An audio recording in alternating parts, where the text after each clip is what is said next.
I pulled into my mother-in-law's driveway, sunscreen already on my skin, bag packed neatly in the trunk. Music was playing in my car, the kind that made you think a vacation was about to begin.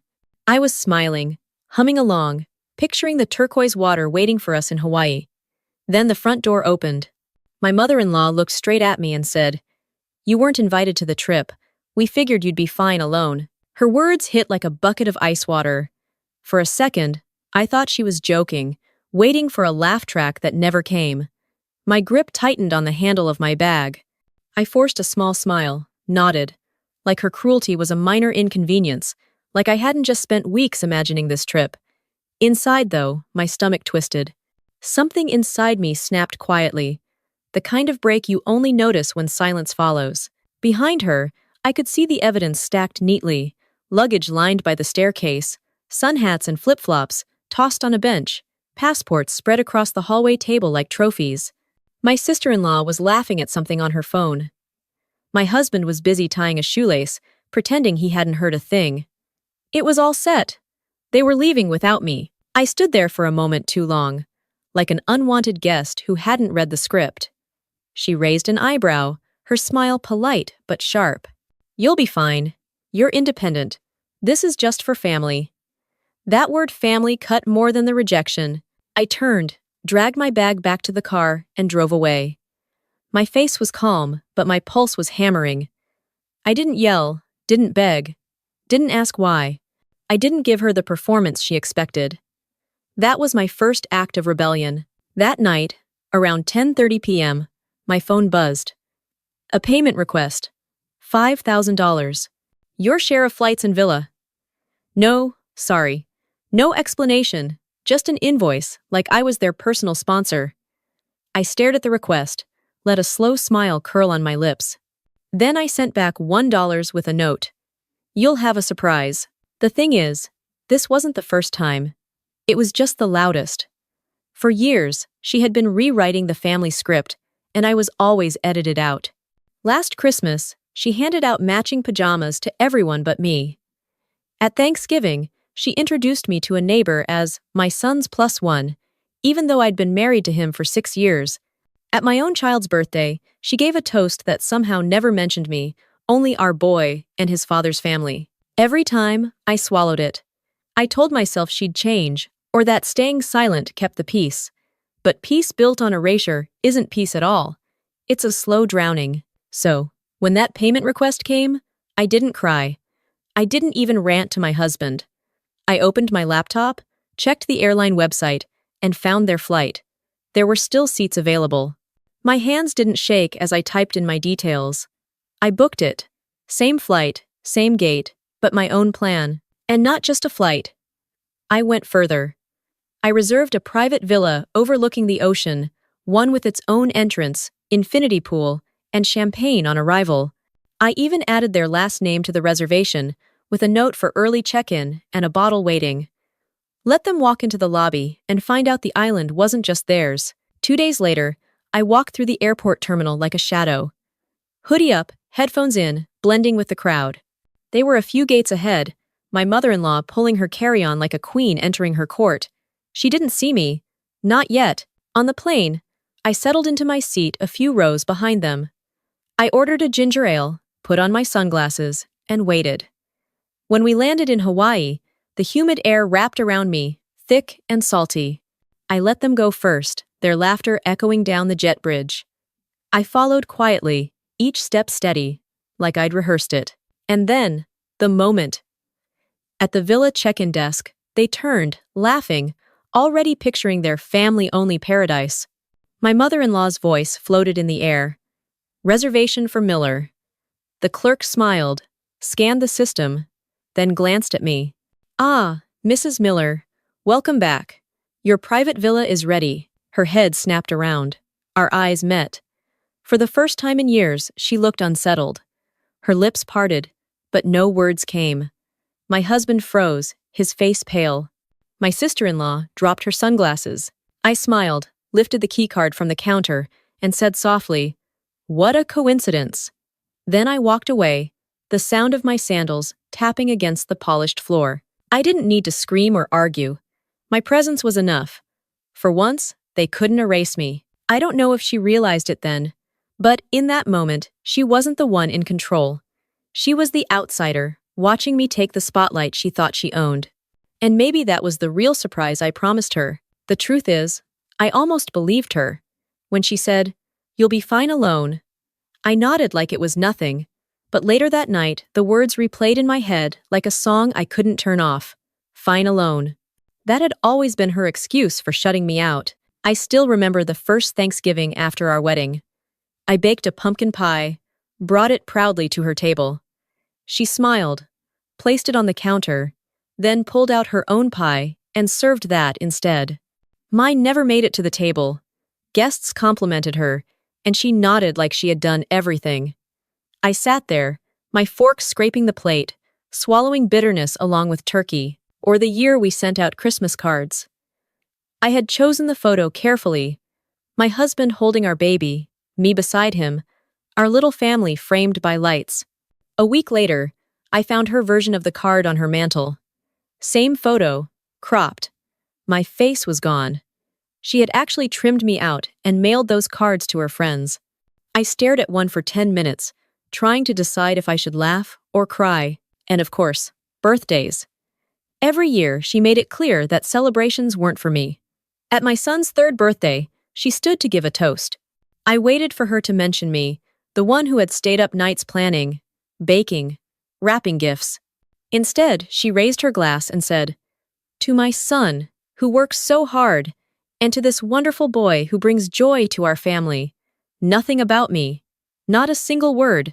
The room clapped, and I smiled while my chest felt hollow. So yes, when she told me I wasn't invited to the Hawaii trip, I shouldn't have been surprised. It was the natural continuation of a long tradition. Erase me until I barely exist. Pretend I am there only when I am convenient. But something inside me shifted this time. Maybe it was the casual cruelty of her tone, like she was announcing the weather. Maybe it was the silence of my husband, who tied his shoe instead of standing up for me. Or maybe I was just tired. Tired of being fine alone. That's why I booked that ticket. That's why I pressed confirm on the villa with its glass walls and ocean view. It wasn't about revenge. It was about presence. I wanted her to see that no matter how hard she tried to erase me, I could still write myself back into the story. The morning of the flight, I dressed simply, jeans and a sweatshirt, hair tied back. I wanted to be invisible until the right moment. At the airport, I moved like a ghost, always a few steps behind them. I saw the way she barked at the airline staff, how she arranged her scarf like royalty. I heard my sister-in-law giggle as they talked about beach outfits. They walked past me at the gate without a second glance. On the plane, I kept my headphones in, but I wasn't listening to music. I was listening to them. Their laughter carried over the rows. At one point, my mother-in-law said loudly, "At least this trip will be peaceful without drama." My chest tightened, but I forced myself to sip ginger ale and let the words slide past. She didn't know. Not yet. When we landed, the air felt heavy, sweet with plumeria. The kind of air that sticks to your skin and tells you you're far from home.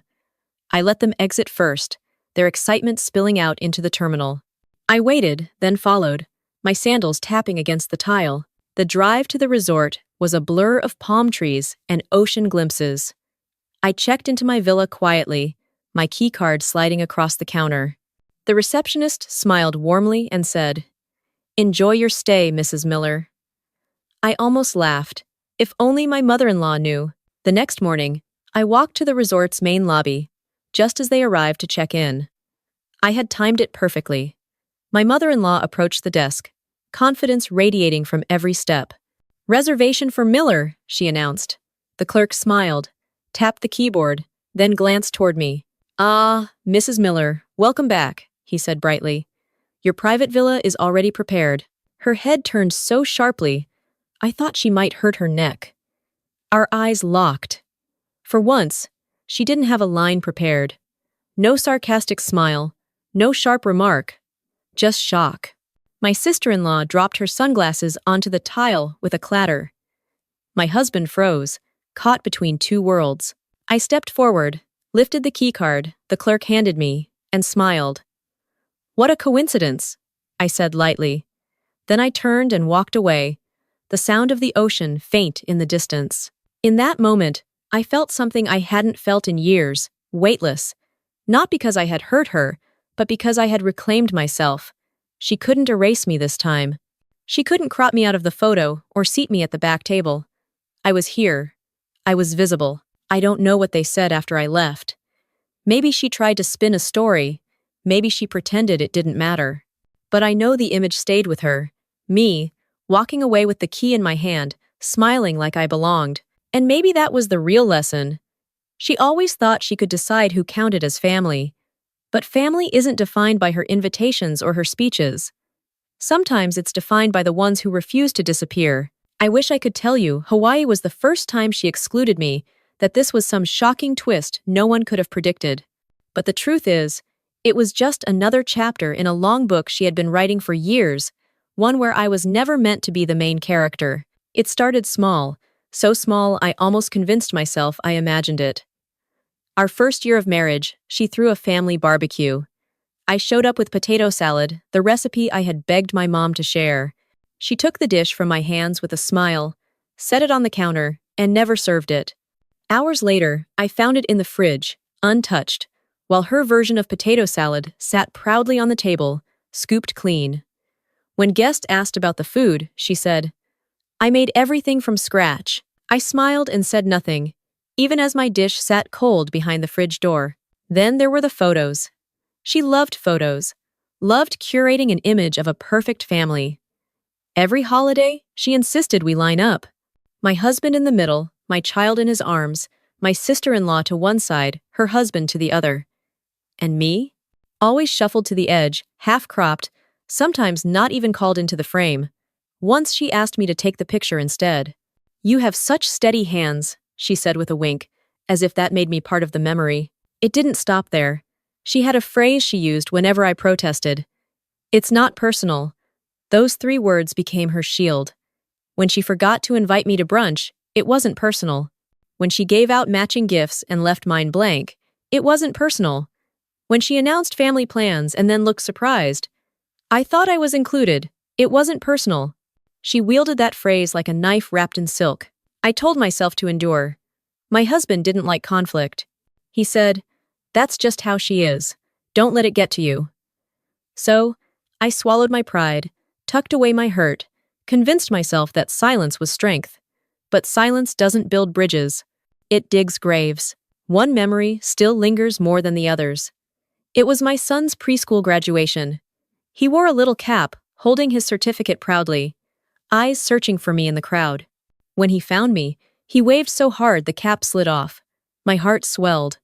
Afterward, families gathered for photos. My mother-in-law swooped in, wrapped her arms around him, and pulled my husband into the shot. When I stepped forward, she blocked me gently with her shoulder. "Let's just get one with the real family first," she said. I froze. Real family. My son looked confused, glancing between us. I stepped back, smiling so hard my cheeks ached, while someone snapped a photo of my husband, my son, and her. I was invisible, holding the cap my child had dropped. Moments like that don't vanish. They pile up, layer on layer, until the weight becomes unbearable. That is why the Hawaii trip wasn't just a vacation to me. It was proof of everything I had feared, that in her eyes, I was a placeholder, someone who could be erased at will. But here is the thing about erasure. The more someone tries to scrub you out, the clearer your outline becomes. Each slight, each dismissal, etched me sharper in my own mind. I stopped asking myself why she did it. The why didn't matter anymore. What mattered was that she had built a pattern, a history of cutting me out, and Hawaii was simply her boldest stroke yet. I think she believed I would accept it, like always. She thought I would nod politely, maybe cry in private, then go back to being the ghost she preferred. She didn't expect me to push back. She didn't expect me to show up. That night, after she told me I wasn't invited, I lay awake replaying old memories, the pie in the fridge, the cropped photos, the whispered, "Not personal." My husband's silence at each moment, his shrug when I asked him to speak up. I realized it wasn't just her shaping this reality. It was all of them, letting it happen. By saying nothing, they agreed with her. So, when I booked that ticket, it wasn't just about her. It was about reclaiming my place in a family that had built walls around me. It was about showing my son that his mother doesn't step aside quietly when someone calls her less than real. It was about telling myself that my presence matters, whether she likes it or not. I remember sitting at my laptop, the glow of the screen lighting up the dark room. My finger hovered over the confirm button. For a second, doubt crept in. Was I overreacting? Was I really about to spend thousands just to prove a point? Then I remembered the photo at preschool, the way my son's eyes dimmed when I wasn't in the picture. I clicked confirm. The sound was soft, just a tap, but in that moment it felt louder than all her dismissals combined. People think defiance always comes with shouting, with slammed doors or fiery speeches. But sometimes it's quiet. Sometimes it's the whisper of a keycard, sliding across a counter, or the calm footsteps of someone who refuses to disappear. That was me. That was Hawaii. By the time I packed my bag for the trip, I wasn't nervous. I wasn't angry. I was focused. Each item I folded felt like reclaiming a piece of myself she had tried to erase. Swimsuit, sandals, sunscreen, all tucked into the bag like armor. I zipped it up, looked in the mirror, and smiled. For once, I wasn't fine alone. I was powerful alone. And maybe that was the real beginning of the story. Not the barbecue, not the Christmas cards, not even the preschool photo.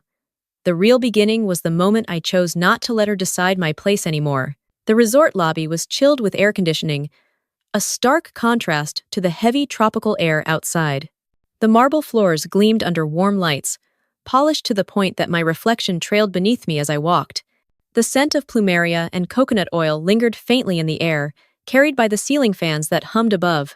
A soft tune played from hidden speakers, something instrumental meant to soothe travelers.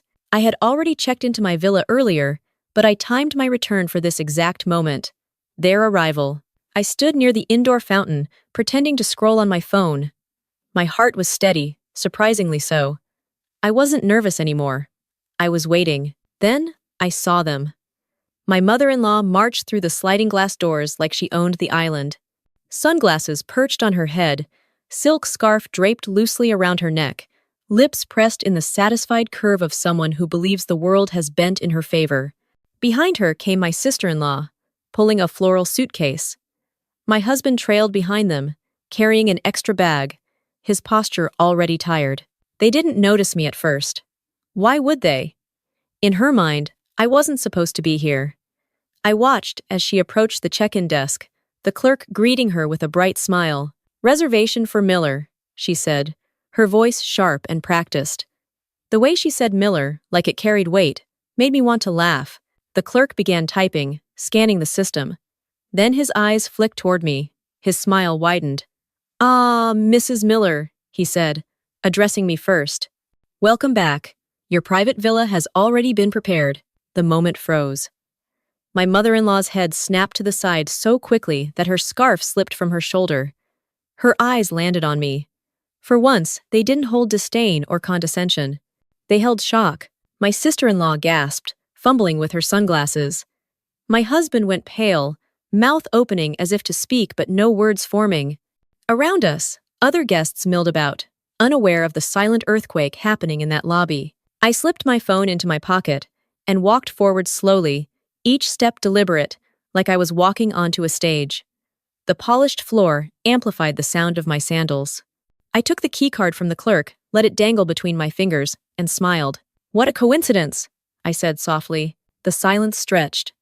My mother-in-law blinked once, twice, her lips parting as if she might laugh it off. But no sound came. For the first time in all the years I had known her, she was speechless. The clerk, oblivious to the tension, continued cheerfully. "We also arranged the champagne and early check-in you requested, Mrs. Miller. The staff has everything ready for your stay." That detail landed like a dart. My sister-in-law turned sharply toward her mother, eyes wide. "You requested that?" she whispered. I caught the faintest flush, creeping into my mother-in-law's cheeks. She recovered quickly, straightening her shoulders. "Of course I did," she said, her tone brittle. "I always plan ahead for the family. Family. That word again. I tilted my head slightly, my smile never fading. Funny, I don't remember you including me in that plan. Her mouth opened, but no rebuttal came. My husband shifted uncomfortably beside her, his eyes darting between us like a referee, afraid to call the game. Guests around us were beginning to notice. A couple waiting to check in paused, pretending to examine brochures while sneaking glances. The clerk looked back and forth, clearly confused by the tension. I decided to end it before she found her footing again. I tucked the keycard into my bag, thanked the clerk warmly, and turned to leave. As I walked away, I could feel her stare burning into my back. The villa was everything I hoped for. Glass walls opened to a private pool that shimmered under the Hawaiian sun. The sound of waves crashing on the shore filled the air, steady and powerful. Palm trees swayed lazily in the breeze.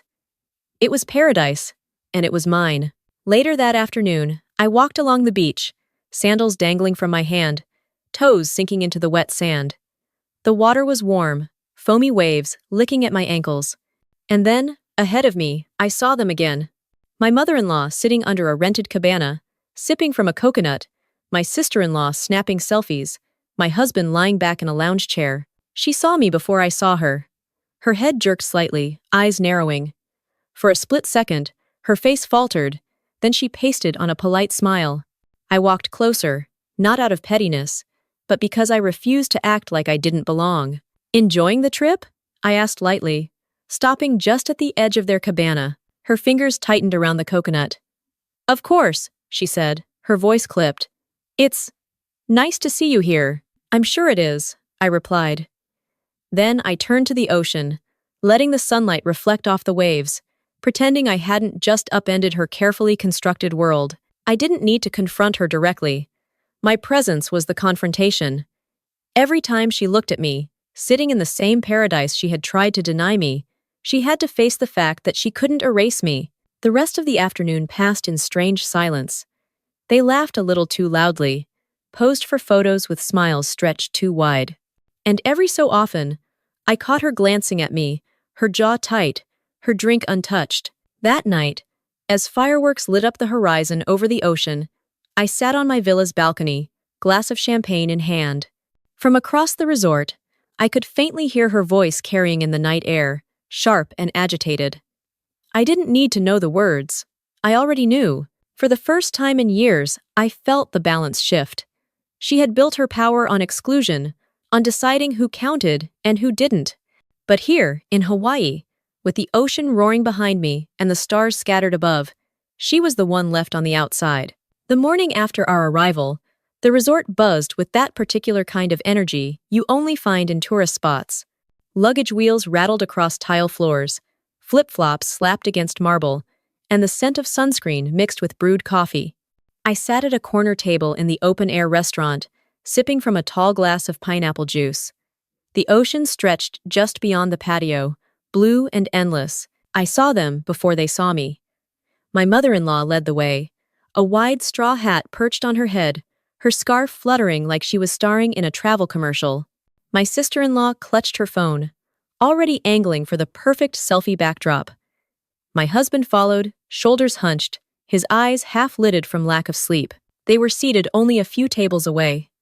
The hostess gestured, and my mother-in-law gave her that familiar smile, polite but commanding. As they settled in, she finally noticed me. Our eyes locked across the tables.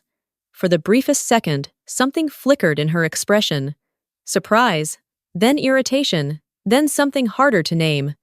She quickly masked it with a brittle smile. The waiter came to take their order. She spoke loudly, as if projecting for the whole restaurant. "We'll need the full breakfast spread," she announced. "Fruit platters, omelets, pancakes, and a bottle of champagne. It's a family celebration after all."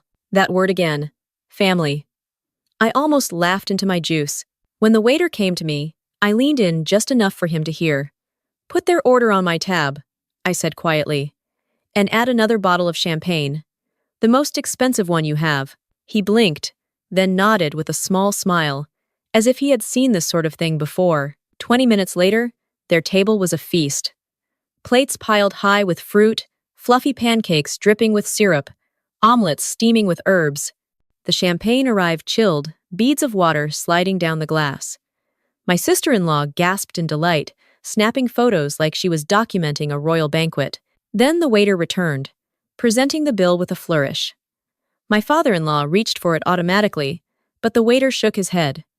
"Already covered," he said cheerfully. He pointed toward me. All heads turned. My mother-in-law froze mid-sip, her glass suspended in the air. My sister-in-law's phone lowered slowly. My husband looked as though he might sink into his chair. I raised my glass of juice in a mock toast, smiling politely. "Enjoy breakfast," I said, my voice light. The silence at their table was deafening. My mother-in-law's jaw tightened. She set her glass down carefully, her movements deliberate. "That wasn't necessary," she said, her tone measured. "Oh, I disagree," I replied. "It felt perfectly necessary." The waiter, oblivious to the storm brewing, beamed. "Very generous, Mrs. Miller," he said, before heading off to another table. Her eyes narrowed at that title. Mrs. Miller, the name she thought belonged to her, or at least to the image of her family that excluded me. Hearing it applied to me in public, in front of her own guests, was another twist of the knife. I stood, smoothing the fabric of my dress. The chair scraped softly against the tile. With calm steps, I walked over to their table. The air seemed to thicken, every nearby diner suddenly invested in their coffee cups, but stealing glances from the corners of their eyes. "Beautiful day, isn't it?" I said casually, glancing toward the ocean. "Perfect for a family trip." Her lips pressed into a thin line. My sister-in-law fumbled with her phone, pretending to scroll. My husband shifted uncomfortably, eyes on the tablecloth. I leaned in just slightly, lowering my voice so only they could hear. "You can try to erase me, but here I am. Still here, still visible. You don't get to decide that anymore." Her breath caught, just enough for me to notice. She wanted to snap back. I could see it in the way her fingers curled against the stem of her glass. But she didn't, not in front of witnesses. Not with every ear straining for her reply. Instead, she forced another smile, brittle as glass. "Well," she said, her voice trembling at the edges, "it seems we'll be seeing quite a lot of each other this week." "Seems so," I said, straightening. "Better get used to it." I turned and walked away, leaving her in the wreckage of her own silence. Back at my villa, I let out a laugh that surprised even me. Not cruel, not triumphant, just free. For the first time in years, I hadn't swallowed the insult. I hadn't stepped aside. I had answered without shouting, without begging, without lowering myself. I had simply stood my ground, and that was enough to shake her throne. That evening, as the sun bled orange into the ocean, I swam in my private pool, champagne glass balanced on the edge. From a distance, I could see their balcony. My mother-in-law stood stiffly at the railing, staring out at the waves but not seeing them. I wondered what she was thinking. Maybe she was planning her next move. Maybe she was realizing she had lost something she didn't even know could be taken. All I knew was this. For once, she wasn't in control of the story, and I intended to keep it that way. The last evening in Hawaii arrived quicker than I expected. The days had blurred together, a rhythm of sunlit mornings, quiet swims in my villa's pool, and walks along the shore where the waves whispered secrets only the ocean could hold. Each step I took on that island felt lighter than the one before, as if I was shedding years of silence with every tide. That night, the resort hosted a luau for guests. Torches lit the pathways, flickering gold and red against the deepening sky. The scent of roasted pineapple and grilled fish filled the air, mingling with the sweet perfume of hibiscus carried by the breeze. Drums thudded softly in the distance, steady as a heartbeat. I arrived alone, wearing a simple dress the color of the sea at dusk. My hair was down, brushing my shoulders in the humid air. I wasn't dressed to impress anyone. I was dressed for myself. They were already there, seated near the stage. My mother-in-law wore another silk scarf, but it didn't sit on her shoulders with the same confidence as before. My sister-in-law was scrolling her phone, pretending not to notice me. My husband sat stiffly, eyes distant, his hands folded on the table. When I walked past, I didn't stop. I didn't acknowledge them beyond the faintest nod. I chose a seat across the courtyard, close enough that our eyes could meet, far enough that I didn't have to hear her voice. The performers began. Dancers moved with a grace that made the flames seem like part of their bodies. The drums grew louder, joined by chanting that rose into the night sky. Guests clapped along, their laughter echoing under the stars. But at their table, I saw no joy. My mother-in-law forced a smile whenever a dancer spun close, clapping her hands a beat too late. My sister-in-law barely looked up from her phone. My husband glanced at me once, then quickly away, as if ashamed of something he couldn't name. I lifted my glass of water, raised it in a silent toast to no one, and smiled. Halfway through the evening, the host invited families to come forward for a group photo.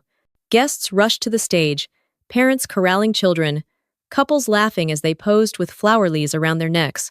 The photographer's flash lit up the night like lightning.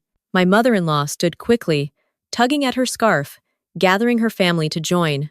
She placed a hand on my husband's arm, ushered my sister-in-law forward, then looked around as if arranging a tableau.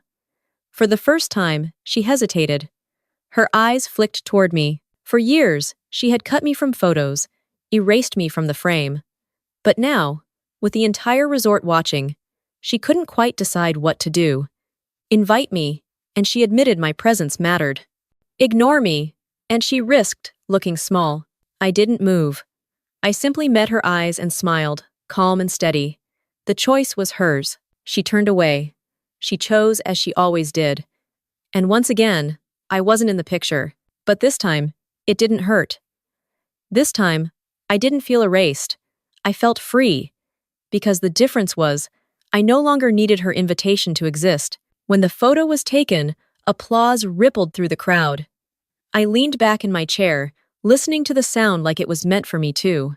The truth was, I had already written myself back into the story, whether she acknowledged it or not. Later that night, as the crowd dispersed and torches burned lower, I walked back along the beach. The sand was cool beneath my feet, the ocean glowing faintly under the moonlight. Behind me, I heard voices. My mother-in-law's sharp tone carried across the breeze, hushed but unmistakable. She was scolding someone, maybe my husband, maybe her daughter. The words blurred, but the anger was clear. I kept walking, not turning back. At my villa, I poured one last glass of champagne and stepped onto the balcony. The night stretched wide, stars scattered like diamonds across velvet. The waves rolled steady, endless, unconcerned with human pettiness. I raised my glass, not to her, not even to them, but to myself. For the first time in years, I wasn't pretending. I wasn't waiting for her approval, or hoping for her acceptance. I was simply present. And that was enough. The next morning, I checked out before dawn. The lobby was quiet, the air still heavy with the scent of plumeria. As I handed my keycard back to the clerk, he smiled. "Did you enjoy your stay, Mrs. Miller?" I smiled too. Very much. Outside, the sky was just beginning to lighten, streaks of pink stretching across the horizon. I wheeled my bag toward the shuttle, the wheels crunching softly over the stone path. I didn't look back at the resort. I didn't need to, because the real surprise wasn't that I had shown up in Hawaii. The real surprise was that, for once, I had left on my own terms. And as the sun broke over the ocean, painting the water gold, I thought to myself, I don't know if she realized it yet, but she was the one left out this time.